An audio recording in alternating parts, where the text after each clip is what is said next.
ಪ್ರತಿ ಶಿವರಾತ್ರಿಗೆ ಶಿವಲಿಂಗವನ್ನ ಮುಟ್ಟಿ ಪೂಜೆ ಮಾಡುವಂತಹ ಅವಕಾಶ ಇದೆ.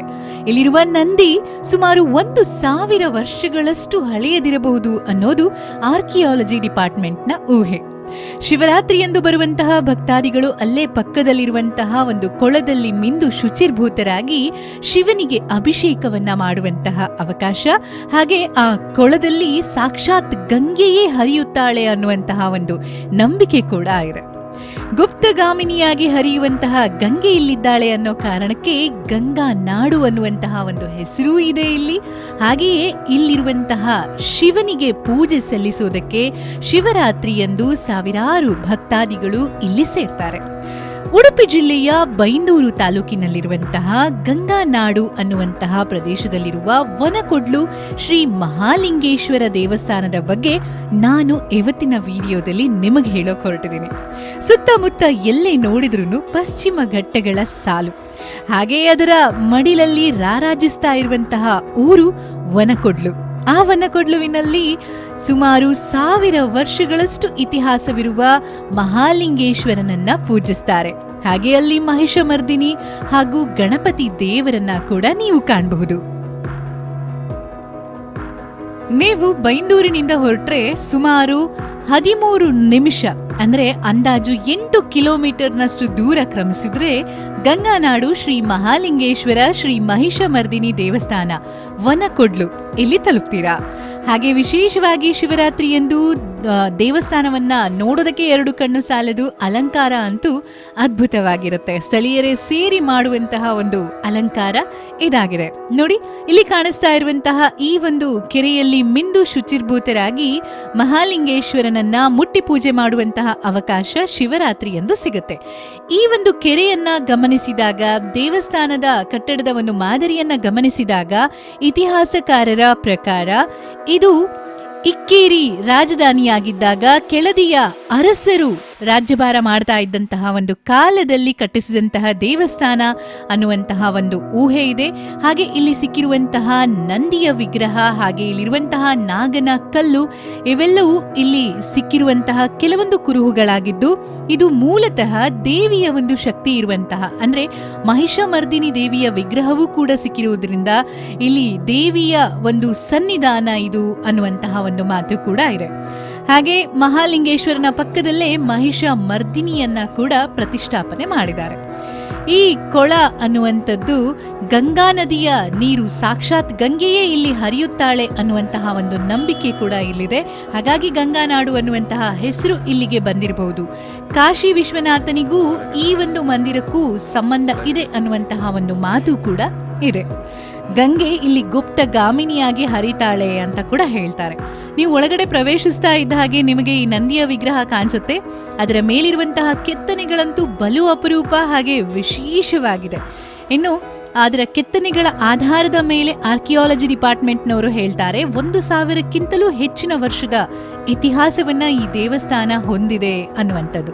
ನೋಡಿ, ಇಲ್ಲಿ ಮಡಲಿನ ಚಪ್ಪರವನ್ನ ಒಳಗಡೆ ಹಾಕಿದ್ದಾರೆ. ಅದನ್ನ ನೋಡುವಾಗ ಖುಷಿ ಆಗತ್ತೆ, ಜೊತೆಗೆ ಅಷ್ಟೇ ತಂಪಾದಂತಹ ವಾತಾವರಣ ಕೂಡ ಅಲ್ಲಿದೆ.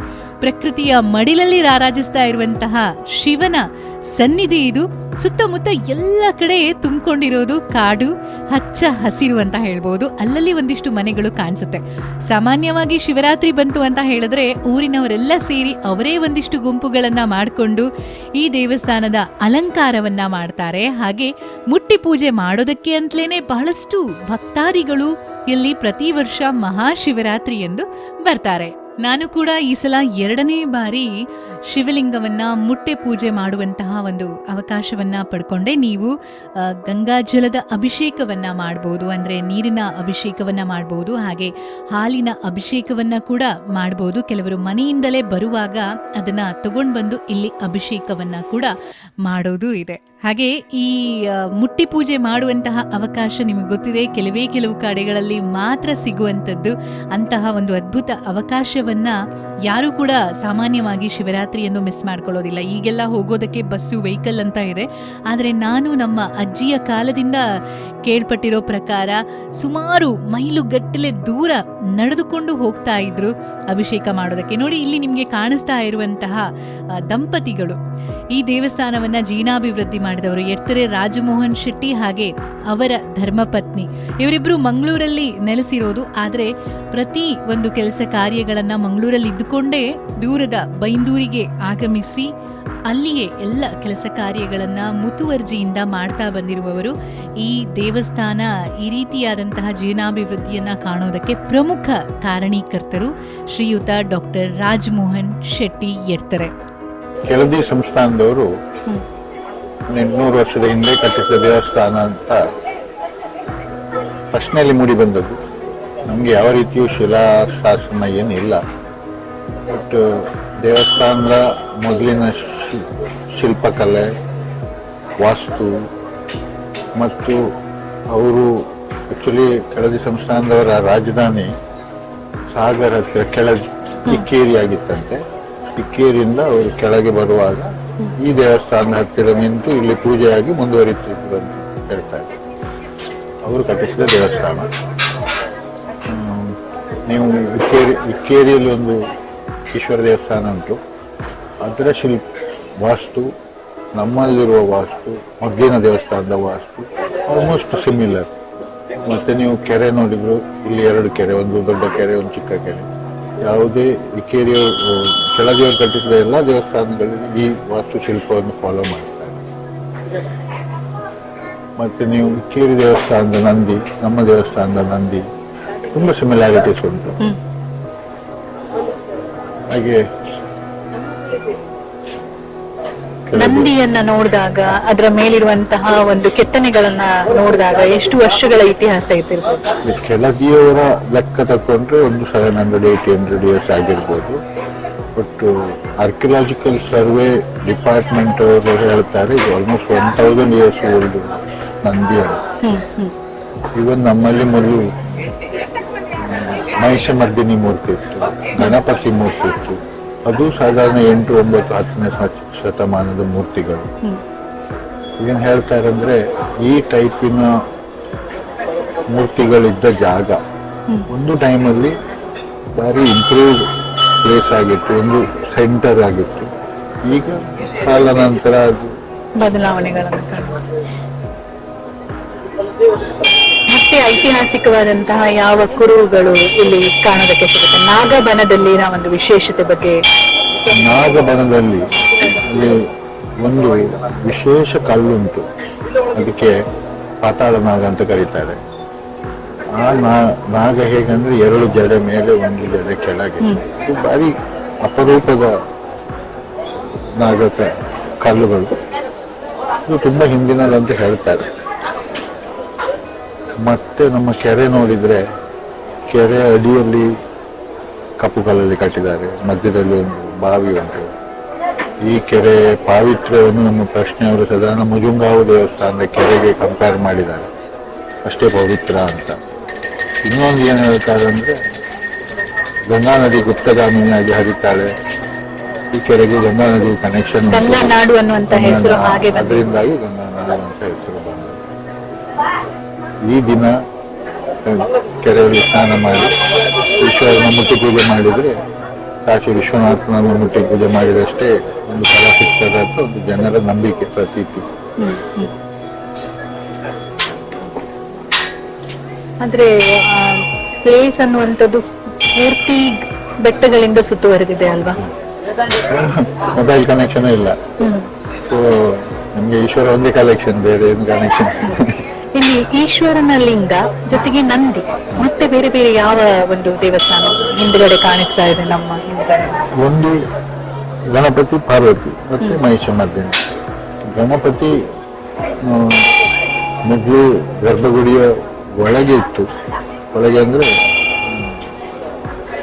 ಗರ್ಭಗುಡಿಯ ಹೊರಗಿನ ಒಂದು ರೂಮಲ್ಲಿ ಗಣಪತಿ, ಪಾರ್ವತಿ ಇತ್ತು. ಸೇಮ್ ಅದೇ ವಾಸ್ತುಶಿಲ್ಪವನ್ನು ಇಕ್ಕೇರಿ ದೇವಸ್ಥಾನದಲ್ಲಿ ಫಾಲೋ ಮಾಡಿದ್ರು. ಈಗ ಹೊಸ ದೇವಸ್ಥಾನ ಕಟ್ಟಿದ ಮೇಲೆ ಗಣಪತಿ ಮತ್ತು ಪಾರ್ವತಿಯನ್ನು ಸುತ್ತುಕೋಲಲ್ಲಿ ಇಟ್ಟಿದ್ರು. ಹಾಗೆ ಮಹಿಷಮರ್ದಿನಿ ಮೊದಲು ಇಲ್ಲ ಇದೆ. ಕೆರೆ ದಂಡೆಯಲ್ಲಿ ಸುಮಾರು ವರ್ಷದಿಂದ ಕೆರೆ ದಂಡೆಯಲ್ಲಿ ಗಣಪತಿ ಮತ್ತು ಪಾರ್ವತಿಯ ವಿಗ್ರಹಗಳಿದ್ದವು. ಯಾರೋ ಒಬ್ರು ತಿಳಿದವರು ಬಂದವರು ನಮ್ಮ ತಂದೆ ಹತ್ರ ಅದು ಇನ್ನೂ ಆಗಿದೆ, ಅದಕ್ಕೆ ಪೂಜೆ ಮಾಡಬಾರ್ದು, ಇಟ್ಕೊಳ್ಬಾರ್ದು ಅಂತ ನಾವು ಧರ್ಮಸ್ಥಳದ ಮ್ಯೂಸಿಯಂಗೆ ಕೊಟ್ಟಿದ್ದು. ಈ ಪ್ರಶ್ನೆಯಲ್ಲಿ ಮಹಿಷಮರ್ದಿನಿಯ ಕೋಪ, ಗಣಪತಿ ಕೋಪ, ಹೊಸ ದೇವಸ್ಥಾನ ಆಗಬೇಕು, ಮಹಿಷಮರ್ದಿನಿಗೆ ಹೊಸ ಗುಡಿ ಆಗಬೇಕು ಅಂತ ಎಲ್ಲ ಬಂದದ್ರಿಂದ ಈ ಮಹಿಷಮರ್ದಿನಿಯನ್ನು ಬೇರೆ ಮೂರ್ತಿಯನ್ನು ಕೆತ್ತಿಸಿ ದೇವಸ್ಥಾನದ ಹೊರಗೆ ಪ್ರತಿಷ್ಠೆ ಮಾಡಿ ದೇವಿಗೆ, ಕೃಷ್ಣವರ ಭಾಷೆಯಲ್ಲಿ ಹೇಳೋದಾದ್ರೆ ದೇವಿಯ ಈ ನಾಡಿನ ಓನರು ಇಲ್ಲ ಒಡತಿ ಅಂತ ಉಂಟಂತೆ. ಹಾಗೆ ಅವರನ್ನು ಬೇರೆಯಾಗಿ ಸಪರೇಟ್ ಆಗಿ ಪ್ರತಿಷ್ಠೆ ಮಾಡಿದ್ರು. ಎಲ್ಲಿ ಮಹಿಷಮರ್ದಿನಿ ಅಂತ? ಇದು ಮಹಿಷಮರ್ದಿನಿ. ಇದು ಮಹಿಷಮರ್ದಿನಿ. ನಮ್ಮ ಹಿಂದೆ ಕಾಣಿಸ್ತಾ ಇರೋದು ಮಹಿಷಮರ್ದಿನಿಯ ದೇವಸ್ಥಾನ. ಹಾಗೆ ಗಣಪತಿ ದೇವಸ್ಥಾನ ಕೂಡ ಇದೆ.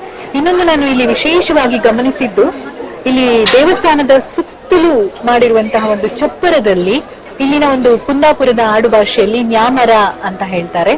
ಅದರ ಒಂದು ಎಲೆಗಳು, ಆ ಗಿಡಗಳನ್ನ ನೋಡ್ಬೋದು ನೀವು. ಇದನ್ನ ಯಾರು ಮಾಡಿದ್ದು, ಎಷ್ಟು ದಿನ ತಕೊಂಡ್ರು? ಇದು ಆಕ್ಚುಲಿ ಒಂದೇ ದಿವಸದಲ್ಲಿ ಆದ ಕೆಲಸ. ಇಲ್ಲಿ ಬೇರೆ ಬೇರೆ ಗ್ರಾಮಗಳುಂಟು, ವನಕೊಲ್ಲು, ಗಂಗಾನಾಡು, ತುಕ್ತಿ, ಹಾಗೆ ಇವರೆಲ್ಲ ಸೇರಿ ಒಂದೊಂದು ಚಾತೂರು, ಇವರೆಲ್ಲ ಸೇರಿ ಒಂದೊಂದು ಪಾರ್ಟ್ ಅನ್ನು ಮಾಡ್ತಾರೆ. ಪ್ರತಿ ವರ್ಷ ಅವರು ಮಾಡುವ ಸೇವೆ ಒಂದೊಂದು ಜಾಗ ಅವರು ಮಾಡಿ ಕೊಟ್ಟು ಹೋಗ್ತಾರೆ. ಒಂದು ಅರ್ಧ ದಿನದಲ್ಲಿ ಇದೆಲ್ಲ ಕೆಲಸ ಮುಗಿತಾರೆ. ಇಲ್ಲಿ ಹತ್ತಿರದ ಕಾಡಿಗೆ ಹೋಗಿ ಮರ ಸೊಪ್ಪೆಲ್ಲ ತಂದು ಮಾರನೇ ದಿವಸ ಹಾಕಿ ಬಿಡ್ತಾರೆ. ಇದು ಬಹುಶಃ ಕೂಲಿಂಗ್ ಅಂದ್ರೆ ತಂಪು, ಬಿಸಿಲಿನ ಬೇಗೆ ಅನ್ನೋದು ಅಷ್ಟು ಸುಡ್ತಾ ಇಲ್ಲ. ಒಳ್ಳೆ ಒಳ್ಳೆ ಸುವಾಸನೆ ಉತ್ತಮ ಸುವಾಸನೆ ಕೂಡ ಇದೆ. ಜೊತೆಗೆ ತಂಪಾಗಿರುವಂತಹ ಒಂದು ವಾತಾವರಣವನ್ನ ಕೂಡ ಕ್ರಿಯೇಟ್ ಮಾಡುತ್ತೆ, ಕೂಲಿಂಗ್ ಏಜೆಂಟ್ ರೀತಿಯಲ್ಲಿ. ಯಾಕಂದ್ರೆ ತುಂಬಾ ಬಿಸಿಲಿದೆ ಇಲ್ಲಿ, ಆದ್ರೆ ಗೊತ್ತೇ ಆಗೋದಿಲ್ಲ. ಹಾಗೆ ಒಳಗಡೆ ಮಡಲಿನ ಒಂದು ನೇಯ್ದಂತಹ ಮಡಲಿನ ಒಂದು ಚಪ್ಪರವನ್ನ ಮಾಡಿ, ಅದು ಕೂಡ ವರ್ಷಂಪ್ರತಿ ಮಾಡುವಂಥದ್ದು. ಹೀಗೆಲ್ಲ ಪ್ರತಿಯೊಂದು ಕೆಲಸ ಊರಿನವರೇ ಮಾಡುದು. ನಾವು ಯಾರಿಗೆ ಏನು ಸಂಬಳ ಕೊಡುದಿಲ್ಲ. ಅವರವರ ಸೇವೆ ಒಂದೊಂದು ಮನೆ ಅನಾದಿ ಕಾಲದಿಂದ ನಡ್ಕೊಂಡು ಬಂದ ಮನೆಯವರು ಹಂಚಿಕೊಂಡು ನಾಲ್ಕೈದು ದಿನ ಬಂದು ಕೆಲಸ ಮಾಡ್ತಾರೆ. ಈಗ ಸ್ವಲ್ಪ ಕಮ್ಮಿ ಆಗ್ತಾ ಉಂಟು. ಪಟ್ಟಣ ಸೇರ್ತಾ ಇದ್ದಾರೆ ಜನಸಂಖ್ಯೆ, ಕಂಟಿನ್ಯೂ ಆಗಬಹುದಾ? ಖಂಡಿತ. ಹಾಗೆ ಕುಡಿಯೋದಕ್ಕೆ ಪಾನಕ ಕೂಡ ಇರುತ್ತೆ ಎಲ್ಲ ಶಿವನ ದೇವಸ್ಥಾನಗಳಲ್ಲಿ ಶಿವರಾತ್ರಿಯ ದಿನ ಸಿಗುವಂತೆ ಅಲ್ವಾ, ಹೆಸರಿನ ಪಾನಕ. ಖುಷಿ ಆಯ್ತು ನಿಮ್ಮ ಜೊತೆಯಲ್ಲಿ ಮಾತಾಡಿ. ದೇವಸ್ಥಾನದ ಬಗ್ಗೆ ಬಹಳ ಮಾಹಿತಿಯನ್ನ ಕೊಟ್ರಿ. ಮಂಗಳೂರಲ್ಲಿ ವಾಸವಿದ್ರೂ ಕೂಡ ತನ್ನ ಹುಟ್ಟೂರನ್ನ ಮರೆಯದೆಯೇ ಬಂದು ಇಲ್ಲಿ ದೇವರ ಒಂದು ಸೇವೆಯನ್ನ ಮಾಡ್ತಾ ಬಂದಿರುವಂತಹ ಡಾಕ್ಟರ್ ರಾಜಮೋಹನ್ ಶೆಟ್ಟಿ ಅವರನ್ನ ನಾನು ಧನ್ಯವಾದಗಳನ್ನ ಅರ್ಪಿಸ್ತಾ ಇದ್ದೇನೆ. ಅವರಿಗೆ ಧನ್ಯವಾದಗಳು. ಇಲ್ಲಿದೆ ನೋಡಿ, ನಿಮಗೆ ಹೆಸರಿನ ಪಾನಕ ರೆಡಿ ಆಗಿದೆ. ಹೆಸರು, ಬೆಲ್ಲ, ಶುಂಠಿಯನ್ನ ಮಿಕ್ಸ್ ಮಾಡಿದಂತಹ ಪಾನಕ ಸಾಮಾನ್ಯವಾಗಿ ಸೆಕೆಗಾಲದಲ್ಲಿ ಬಿಸಿಲಿನಿಂದ ದಣಿದು ಬಂದವರಿಗೆ ವಿಶೇಷವಾದಂತಹ ಒಂದು ಎನರ್ಜಿಯನ್ನ ಕೊಡುತ್ತೆ. ಇಲ್ಲಿನ ವಾತಾವರಣ ಕೂಡ ಹಾಗೆ, ಅಲ್ಲಿ ಆ ಚಪ್ಪರ ಕಾಣಿಸ್ತಿದೆ ನೋಡಿ, ಅದು ನನಗೆ ಬಹಳ ಇಷ್ಟ ಆಯಿತು. ಒಂದು ರೀತಿ ತಂಪನ್ನು ಸೂಸುತ್ತೆ, ಸುವಾಸನೆ ಭರಿತ ಕೂಡ ಹೌದು. ಅಂದಹಾಗೆ ಬರುವ ವರ್ಷ ಶಿವರಾತ್ರಿಗೆ ಮಿಸ್ ಮಾಡದೆ ನೀವು ಭೇಟಿ ಕೊಡಲೇಬೇಕಾದಂಥ ದೇವಸ್ಥಾನಗಳಲ್ಲಿ ಒಂದು ವನಕೊಡ್ಲು ಮಹಾಲಿಂಗೇಶ್ವರನ ದೇವಸ್ಥಾನ. ಈ ಒಂದು ವಿಡಿಯೋವನ್ನು ನಮಗೋಸ್ಕರ ಚಿತ್ರೀಕರಣ ಮಾಡಿಕೊಟ್ಟವರು ಶ್ರೀ ಪ್ರಸಾದ್ ಬಂಟ್ವಾಳ್ ಅವರಿಗೆ ನಾನು ತುಂಬ ಹೃದಯದ ಧನ್ಯವಾದಗಳನ್ನ ಅರ್ಪಿಸ್ತಾ ಇದ್ದೀನಿ. ಹಾಗೆ ನಾನು ನಿಮಗೆ ಇನ್ನೊಂದು ವಿಡಿಯೋದ ಜೊತೆ ಮತ್ತೆ ಸಿಗ್ತೀನಿ. ಅಲ್ಲಿವರೆಗೂ ನಮಸ್ಕಾರ. ಈ ವಿಡಿಯೋ ಇಷ್ಟ ಆದರೆ ಲೈಕ್ ಮಾಡೋದನ್ನು, ಶೇರ್ ಮಾಡೋದನ್ನು, ಕಮೆಂಟ್ ಮಾಡೋದನ್ನು ಮಿಸ್ ಮಾಡಬೇಡಿ.